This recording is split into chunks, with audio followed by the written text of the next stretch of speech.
Welcome back to The Local Show, a service of Gettys Federal Savings and Loan and Safe Harbor Wills and Trusts. The Local Show, featuring conversations with business owners, employees, and local business leaders about their successes, challenges, and reasons for doing business right here in Central New York. The Local Show, locally produced by Zoey Advertising. Now, here are your hosts, Tom and Steve. And we're back, ladies and gentlemen. Thank you for carving out a little time on your weekend for Tom and Steve. Unfortunately, Steve's not here. Or fortunately, whichever you think, right? I am with Greg Angwin today. Greg is an old friend of mine, and he works at Conway Beam Mac Trucking, right? Or is it close? The third Conway Beam? Getting closer, yes. Conway Beam Truck Group, yes. Okay, yeah, it's a whole group of truckers. All good. It's all good, yeah. So how long before the trucks go electric? What do you think? They're starting to now, yeah. A lot of refuse trucks, low miles, kind of short route type of stuff. They're really pushing it. The governor's pushing it really hard, and so it'll be a lot of nickel mining across the world to make that happen, I'm sure. Right, and probably the expense has got to be even more. What's a standard truck go for these days? Over the road truck. Over the road is about $175,000. Okay, yeah, good. Yeah, I got that under my mattress, but yeah, go ahead. Yeah. So the electrics will probably be double that, right? Yes, that's no exaggeration. Yeah. Wow. Yeah, it's just not quite there yet, but they're trying. All right. Hey, it's our pleasure right now to bring on a new guest to the show. His name is Mike Intaglietta. He is the executive director of the Landmark Theater. Landmark Theater, but spelled differently, right? Yeah, spelled the old-fashioned way. Right. And I was going to say, is there is it a particular language, or is it the old Victorian English? But it's just the old-fashioned way. It's kind of a Northeast American affectation, but I gotcha. But a lot of theater people kind of stick to it. Yeah, the theater. Anyway, so Mike, where'd you come from? Are you a Syracuse native? I am. Yeah, I grew up in Liverpool. Okay. Yeah. Went to Liverpool High School. I did, 93. Oh, yeah. And did you participate in shows and plays back then? Or? I did 2 shows. Mm-hmm. We did musicals in Spanish. Our Spanish class put on shows. That's difficult. It was like a one-woman effort. Our Spanish teacher did it for, I think, 18 years. Golly. It was, and ours were the last 2. I gotcha. She retired shortly thereafter. Did you go to college after that? Or? Yeah, I went to Binghamton. Oh, wow. So stayed in the area. Tough school to get into. Yeah. Yes. Did some acting there too. Did some improv comedy, which is really where I developed my passion for the arts. Right. And what's your degree in? I studied psychology. Oh, well, that makes sense. Yeah. So it's all part of the acting thing and all that. So now, how long have you been at the theater? Let's see. I started in October of 2015, so we're over 7 years now. That's pretty good. And what did you do before that? I worked for CNY Arts, which is the Regional Arts Council, and before that, I was at the Red House Art Center. Oh, yeah. Yeah, one of my good friends is Ron Keck, who owns the Subcat Studios. Yeah, Ron's a good guy. Yeah. That was a wonderful endeavor that he had. We had him on the show a couple of times. And the Red House is still a beautiful place, right? Yeah. Is it still there, connected? No, they moved over to be across the street from us. Oh, so okay, gotcha. They're over on the other corner of Jefferson and Salina. Well, it's like a whole arts corner now. Yeah. That's wonderful. Well, just a little background about me. My father was a musical director. He was Syracuse Musical Theater. He was a music director for a while, and he was a music teacher for over 45 years. So I was kind of in that world. I used to be in the Pompeian Players. Oh, sure. Yeah. So was my mom. Oh, really? Yeah. I was in Music Man. I lost the part of Winthrop because I was too big. They wanted a skinnier, tight, smaller Winthrop guy with the lisp.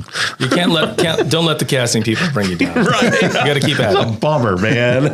But I got to be in the ensemble cast and all that. So the Landmark has gone through a lot of stuff over the past few years. What is kind of their mission now? Our mission is, as it ever was, we want to bring the finest entertainment to Syracuse. We want to make sure that when we could bring the best Broadway shows, bring the best concerts, comedy, family shows, we want to be able to expose the people of Syracuse in our community to the best that the entertainment and arts world has to offer. Yeah. To do that, of course, we have to invest in the property. Right. It is a 95-year-old property. Actually, this month we're turning 95. Wow. So we're constantly investing in the the physical systems, the air conditioning. We replaced the seats during the pandemic. We replaced the marquee on Salina Street. Nice. And then this summer, of course, we also just replaced our main floor concession stand, so we can have 4 bartenders working on the first floor as opposed to 2. Wow. Which doesn't sound like a lot. It is. But it is. It is. Yeah. It is double. Yeah. So we're thinking in percentages here. Is it a nonprofit? Yeah. We are a nonprofit. Okay, Yep. yeah. I didn't know that. So in order to get funds, you have to get it from the state and from private donors? Or Yeah, we go everywhere. We look to the state, we look to the federal government, who was very supportive during the pandemic. Without the federal relief program, shuttered venue operator grant, there'd be a lot of shuttered theaters right now. Right. And of course, locally, Onondaga County is a big supporter. City of Syracuse has been a big supporter, and individuals, of course, as well. Right. How much are you paying those ghosts to hang out there, you know? They work pro bono. Oh, yeah, figures. Yeah, they like, they just like having people around to mess with. Have you ever spotted one? So I've not spotted one, but I will say that my first time closing up the theater on my own. I'd sent everyone else home. I had turned off all the lights, and then I remember that the marquee lights were on, and I went to go turn the marquee lights off for the night, and the door to that closet slammed shut when I was about 6 feet away from it. No. And I thought, you know what? We can let them run for the night. You know what? And that's the last time you did that. An Alfred Hitchcock moment right there. Oh, my goodness. Very nice. So what do you have coming up?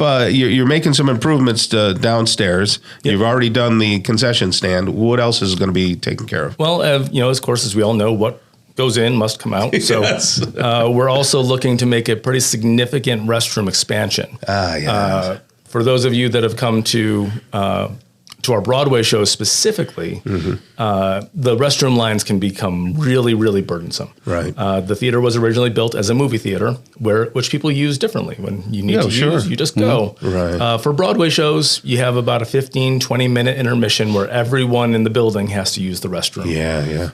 Originally, the Landmark did not have any restrooms on the first floor. Oh, goodness. I didn't know that. Then there was one, and now we have 2. We have a men's room and a ladies' room with only 8 facilities between them. Oh, yeah. So when this restroom expansion is done, that's going to be expanded so that we have 14 ladies' room facilities and 9 men's room facilities. Oh, excellent. And we're actually giving up our own office space to do it. We're going to have to kick some people out into some other spaces in the theater. Well, if you're doubling your bartenders, you need more space in that area as well. Yeah, this is going to become a self-increasing cycle where we're constantly adding restrooms and bars. Now, how about your regular shows, aside from your Broadway shows? Sure. Events. Can people book their weddings and everything? You still got room for that? Absolutely. It's a little bit tricky for us sometimes. We tend to do most of our weddings in the summer because that's when touring shows like to be outside and Broadway shows like to be in other areas of the country. Okay. So we try to do as many of those private events as possible during the summer months. We make it a little bit less expensive in order to facilitate that. But we love doing weddings. Okay. How about what's coming up? Do we have some good concerts coming up? So let's see. We're going to finish out the weekend with Come From Away. We will have Paw Patrol coming up. If anyone with young kids, young kids. Yeah. I'll be bringing my 4-year-old to that. Yes. We've got Flogging Molly, a great Irish punk band. Oh yeah, I remember Flogging Molly. Killer Queen. John Mellencamp's going to close out our close out our season in June. And John is he still relatively young? He can't be much older than I'm 58. I mean, everything's relative. Yeah, right. So, it's good to see them when they're still got some chutzpah in them. But look at all the people who went out to see Billy Joel, and absolutely, he's 110 on the low side. I'll be seeing him this summer.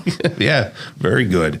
All right, and are you doing any acting yourself still? Can we catch you anywhere? Or? No, unfortunately, I've kind of hung it up. Running the theater and taking care of a young child are pretty much Yeah, a lot of work. Okay, well, thank you so much. Mike Intaglietta is the executive director of the Landmark Theater. Landmark Theater, spelled the old-fashioned way, .org if you want to get on the website. And on that website, you can see how to donate. So if you want to be a donor, the information is there, right? Yeah, including our 10,000 flushes campaign, which we didn't even talk about. The 10,000 flushes. But that has to do with the bathrooms, right? It does. We're looking to raise 10,000 donations of $25 each, which will fully fund the bathroom expansion. Okay, so there we go. So now we did talk about it. That's good. Excellent. Okay, thank you so much, and we'll have you back again. I'd like to get you on more so we can talk about what's happening over there. I'd be happy to do it. Excellent. All right, next up, we're going to talk with John Tomino. He's the co-founder of In My Father's Kitchen. Stick around for that segment on the local show on 570 WSYR 106.9 FM.